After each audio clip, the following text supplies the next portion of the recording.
Infila una forcina al centro dello zampirone e tienilo in piedi con un tappo di sughero. Non tutti sanno che il latte è un fertilizzante naturale. Mescola bene la terra con le mani per far assorbire il latte. Le vitamine e i sali minerali in esso contenuti sono degli ottimi nutrienti per le piante. Inoltre, il calcio riduce l'acidità del terreno. Le tue piante cresceranno forti e rigogliose.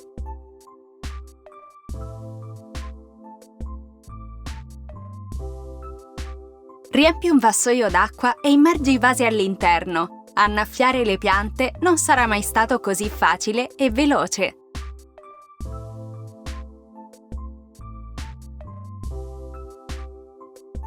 Pianta i tuoi semi nei coni gelato. Nutrono il terreno favorendo la germinazione, sono completamente biodegradabili e facili da travasare.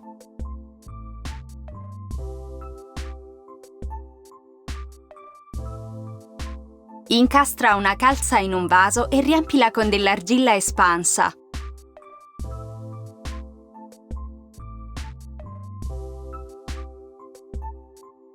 Travasa la tua pianta mettendo l'argilla sul fondo del vaso.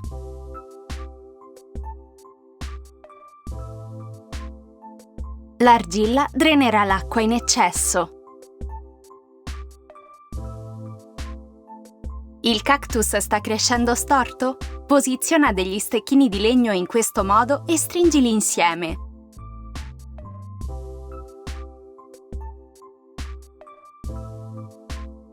Faranno da guida al cactus.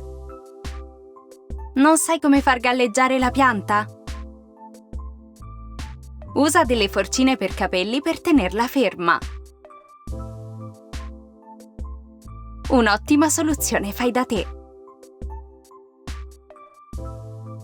La terra è secca? Usa una cannuccia per verificare la corretta umidità.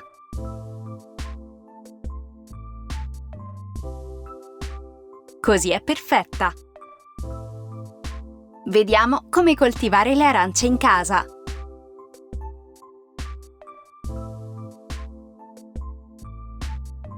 Posiziona i semi su un foglio di carta assorbente all'interno di una vaschetta di plastica. Nel giro di un paio di settimane vedrai i germogli. È il momento di sotterrarli. Facile! Puoi usare lo stesso metodo con tante altre piante e anche con i legumi. Provalo con delle lenticchie secche.